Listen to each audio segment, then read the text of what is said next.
So hello everyone, welcome to your channel accounts के दीवाने। Thank you so much previous इतने videos को इतना सारा व्यूज एंड प्यार देने के लिए। मैं कोई मिलियन सब्सक्राइबर का वेट नहीं कर रहा हूँ, मैं बस अपना काम कर रहा हूँ। वो जब होना होगा तब हो जाएगा। ओके, तो आज का टॉपिक बहुत ही इंपॉर्टेंट टॉपिक है, मिस मत करना। Account with real concept. हमें रियल वर्ड क्यों यूज किया है? बिकॉज अकाउंटिंग प्रैक्टिकल सब्जेक्ट है। इसको बहुत सारे स्टूडेंट्स, इवन 95% स्टूडेंट थियोरेटिकली देखते हैं। तो आप कितना लर्न करोगे, क्योंकि इसमें लर्निंग कैपेसिटी नहीं चाहिए, इसमें प्रैक्टिकल एक्सपीरियंस ज़रूरी है, इस पर कंसेप्चुअल स्टडी ज़रूरी है। तो चलिए स्टार्ट करते हैं। सबसे पहले जो मेरे कंसेप्ट है, ये आपको 11th क्लास से लेके तो आपको सीए तक हेल्प करेंगे। कैसे? क्योंकि ये फंडामेंटल्स बनाए मैंने, फाउंडेशन बना दिया मैंने आप लोगों के लिए। इसको आपने कर लिया ना, आप 11th में हो या सीए में, आप जो कर रहे हो, आप ये वीडियो ध्यान से देखना और दोस्तों के साथ शेयर करना ताकि वो भी इंप्रूव कर सके। ओके, सो इसमें क्या होगा, आपको स्टेप बाय स्टेप अकाउंटिंग सिखाई जाएगी। ये कंसेप्ट मैंने कब बनाए थे? 2011 में। अब सर 2011 में क्यों बनाया आपने कंसेप्ट? कि उस टाइम में अकाउंटेंट था, मल्टीपल फर्म्स का अकाउंटिंग कर रहा था, कंफ्यूजन बहुत होता था कि किसकी एंट्री किस वे में करूं। तो उस कंफ्यूजन को हटाने के लिए मैंने उस टाइम कंसेप्ट बना दिया। तो कंसेप्ट क्या देखते, उससे पहले बहुत बच्चों को पता नहीं अकाउंटिंग साइकिल क्या होती है। इवन स्टेट बोर्ड का टेक्स्ट बुक ले लो 11th कॉमर्स का, उसमें भी जो सिलेबस दिया हुआ है, इंडेक्स दिया है, वो सीक्वेंस वाइज नहीं दिया हुआ है। तो मैंने उसको सीक्वेंस में लाकर रख दिया है। कैसे? अकाउंटिंग बेटा एक साइकिल है। क्या है? साइकिल। इसमें 4 स्टेप मैंने, और स्टेप भी है, पर फिलहाल 4 स्टेप पे ध्यान देते हैं। तो हमारी पहली स्टेप रहेगी जेई। इसका फुल फॉर्म है जर्नल एंट्रीज। क्या है बेटा फुल फॉर्म? Journal entries. ये क्या होता है? Systematic of recording financial transaction in chronological format. अभी क्रोनोलॉजिकल फॉर्मेट क्या होता है कि आप डेट वाइज एंट्री को रिकॉर्ड करते हो। अब हम कोई बिजनेस कर रहे हो, 1 तारीख की एंट्री 1 तारीख में होंगी और 2 तारीख की एंट्री 2 तारीख को होंगी। ओके, 2 तारीख की एंट्री पहले नहीं होंगी। ओके, तो जो भी फाइनेंशियल ट्रांजेक्शन है जिसमें पैसा आ गया, वो ट्रांजेक्शन रिकॉर्ड कर रहे हो, it's called JE, that is journal entry. Next step क्या होता है बेटा?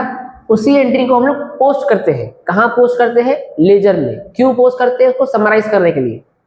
सो what is ledger? The posting of journal entry, okay, for better picture. Next, अब लेजर तो हो गया। अब 31 मार्च को क्या होगा, हम लोग कंक्लूजन निकालेंगे। तो अब बनाएंगे हम लोग ट्रायल बैलेंस। अब ट्रायल बैलेंस क्या होता है? जिसमें अकाउंटिंग की एक्यूरेसी मालूम पड़ती है कि हमने जो अकाउंटिंग की वो सही थी या गलत थी। तो टीबी का फुल फॉर्म क्या बेटा? टीबी का फुल फॉर्म ट्रायल बैलेंस। और लास्ट स्टेज होती है हमारा फाइनल अकाउंट। ये लास्ट स्टेज क्यों है? क्योंकि इसमें बनता है आपका ट्रेडिंग अकाउंट, नेक्स्ट आपका बनेगा प्रॉफिट एंड लॉस अकाउंट। ये 2 अकाउंट बनेंगे और एक बनेगा स्टेटमेंट, जिसको बोलते हैं बैलेंस शीट। तो बेटा बैलेंस शीट अकाउंट नहीं है, बैलेंस शीट क्या है बेटा? स्टेटमेंट है।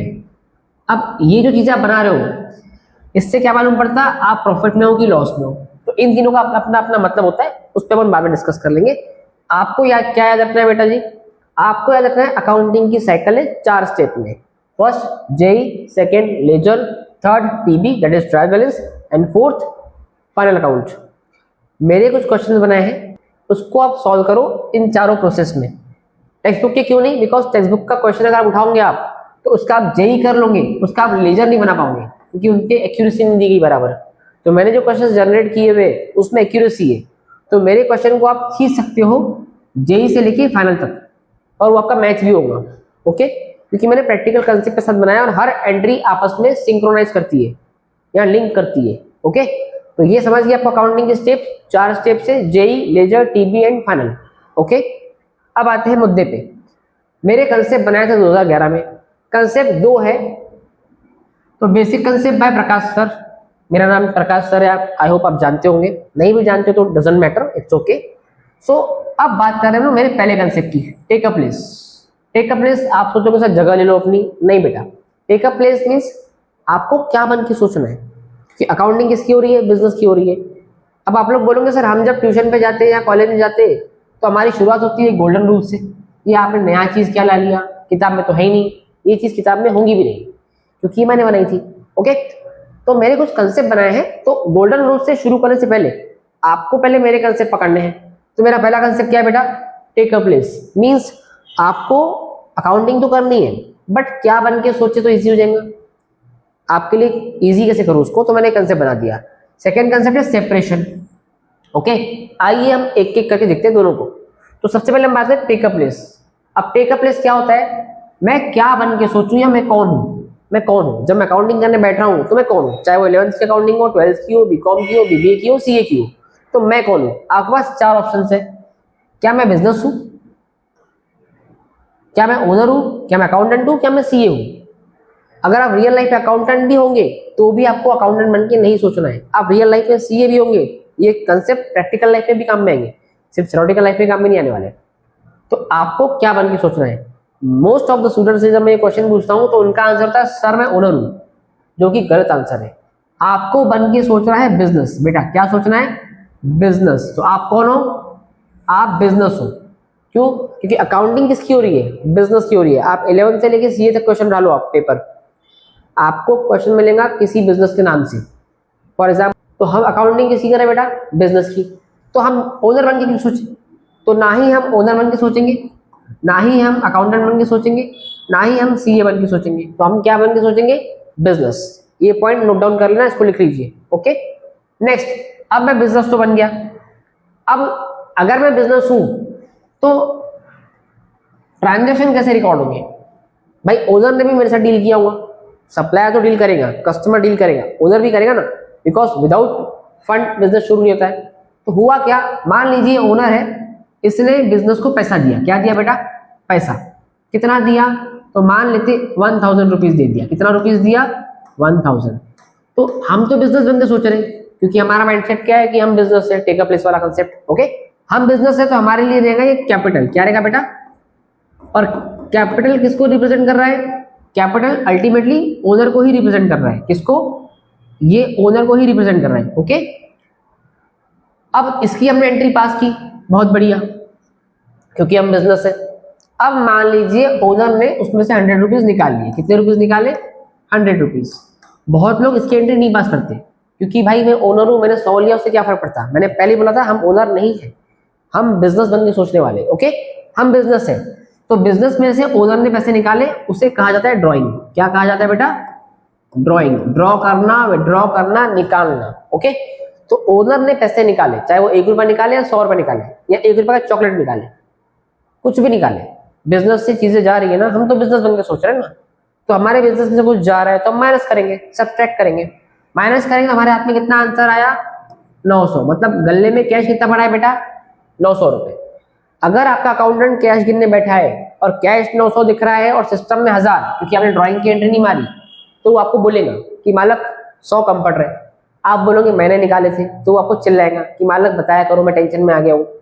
तो क्या होता है, बात 1 रुपए की या 100 रुपए की नहीं होती है, बात होती है व्यवहार की, ट्रांजेक्शन की। रियल लाइफ में भी आप व्यवहार अच्छा रखा करो। ओके, तो यहाँ पे क्या हुआ, ओनर ने 100 निकाला, आप बोलोगे ओनर है, क्या फर्क पड़ गया, फर्क पड़ता है बेटा। तो यहाँ पे जब मालिक बिजनेस को पैसा देता है तो बिजनेस मालिक को बोलता है कैपिटल, एक वर्ड रख सकते हो आप, यूज कर सकते हो। और जब निकालता है तो ड्रॉइंग। अब ये दोनों जो चीजें हैं, ये दोनों रिप्रेजेंट कर रही है बेटा जी किसको, ओनर को। किसको, ड्राइंग मेरी बहुत अच्छी होती है, ठीक है, मैं टॉपर था क्लास में नीचे से।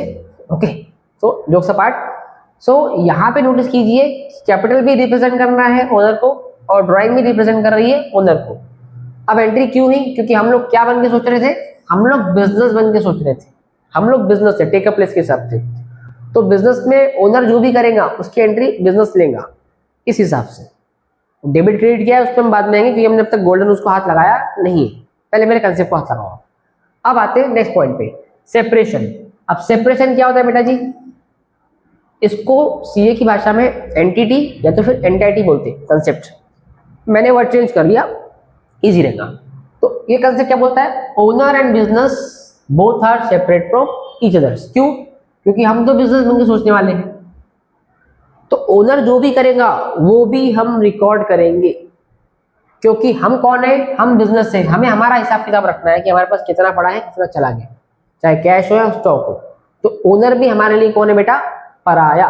जैसे हमारे लिए कस्टमर पराया है, सप्लायर पराया है, पराया मीन्स अदर पार्टी, वैसे हम बिजनेस से बिजनेस बन के सोच रहे हैं तो हमारे लिए ओनर भी अदर पार्टी ही रहेंगी। याद रहेगा। Second point, separation.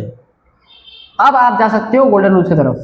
अब आपको रूल्स समझेंगे, क्यों? क्योंकि अभी आप अपने आप को सोचोगे बिजनेस बन के सोचोगे, तो जो रूल्स है वो आपको पढ़ने में हेल्प होंगी।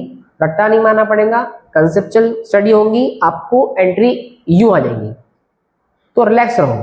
पहले इस वीडियो को 2-3 बार देखो, दोस्तों के साथ शेयर करो, बिकॉज ज्ञान बांटने से बढ़ता है बेटा, छुपाया मत करो, ठीक है। मेरा अपना पर्सनल एक्सपीरियंस बता रहा हूं मैं, मेरे पास इतना नॉलेज क्यों है? बिकॉज मैं नॉलेज शेयर करता हूं। क्योंकि जब मैं किसी को एक चीज सिखाता हूं तो उससे एक चीज सीख भी लेता हूं बचपन से। तो नॉलेज आप ऐसा मत करो कि आपके पेरेंट्स भी कई बार बोलते हैं कि तेरे को आता है तो उसको मत सिखा, ये गलत बात है बेटा। अगर आपको एक चीज आती है और उसे एक चीज आती है, तो अगर आपने उसे एक चीज दी तो आपकी एक चीज कम थोड़ी हुई, उसके पास 2 चीजें हो गई, तो उससे वो चीज आप भी सीख लो ना, तो आपके पास 2 चीजें हो गई बेटा। तो अल्टीमेटली नॉलेज एक्सचेंज करोगे तो दोनों का क्या होगा बेटा? नॉलेज बढ़ेगा, ठीक है। आपके पेरेंट्स ने बोला हुआ है आपको, या टीचर्स बोलते हैं कि उसको मत बता, उससे मत शेयर कर, गलत बात। Sharing is caring, so you have to share your knowledge with others. इससे फायदा क्या होगा? अगर किसी को आप एक चीज देते हो तो वो भी बदले में आपको एक चीज देगा। इससे क्या होगा? दोनों का नॉलेज बढ़ेगा बेटा, और जितना नॉलेज बढ़ेगा उतना एक्सपीरियंस बढ़ेगा। सो प्लीज ये भेदभाव मत करो कि मुझे मैथ्स आता है तो मैं उसको क्यों सिखाऊं, मुझे कोई ट्रिक आती है तो मैं उसको क्यों सिखाऊं, है ना। मैं टॉपर बनूं, वो टॉपर क्यों बने? ऐसा नहीं होता है। किस्मत में जो लिखा होगा वही होना होगा। झूठ लग रहा है तो आप सिंगिंग कंपटीशन में दर्शन रावल सेकंड आया था, फर्स्ट नंबर पे कौन आया था आपको नाम भी याद नहीं होगा। सो जो सेकंड रनर अप था वो आज फेमस है, दर्शन रावल सिंगर, आपने गाने सुने होंगे उसके। सो सेकंड आने वाला आज सबको पता है कौन है, फर्स्ट वाला भूल गए लोग। सो ऐसा नहीं होता कि आप फर्स्ट आके तो आप फेमस हो जाओगे, डजंट मैटर, क्योंकि लाइफ कहाँ जा रही है यू हैव नो आइडिया। आप बस अपने काम करो। जैसे मैंने यूट्यूब चैनल बनाया है तो मैं चाहता हूँ कि मेरे भी सब्सक्राइबर बढ़े, बट मैं लालच में नहीं हूँ, कि मुझे पता है जब बढ़ना होगा तब बढ़ेगा। तो कब बढ़ेगा मुझे पता नहीं है, बट मैं अपना काम करता रहूंगा आप लोगों के लिए। सो प्लीज ये चीज याद रखना, नॉलेज आपको शेयर करना है। Okay, thank you so much. अपना ध्यान रखें और प्लीज बी काइंड, सबके साथ अच्छा बिहेव करें, क्योंकि किसकी लाइफ में क्या चल रहा है आपको पता नहीं है। सबके साथ प्यार से बर्ताव करें, वो पैसे में आपसे ऊपर हो नीचे हो, एज में ऊपर हो नीचे हो, doesn't matter. Okay, thank you so much. अपना ध्यान रखिए। Sharing is caring, so please share your knowledge or share our video with everyone.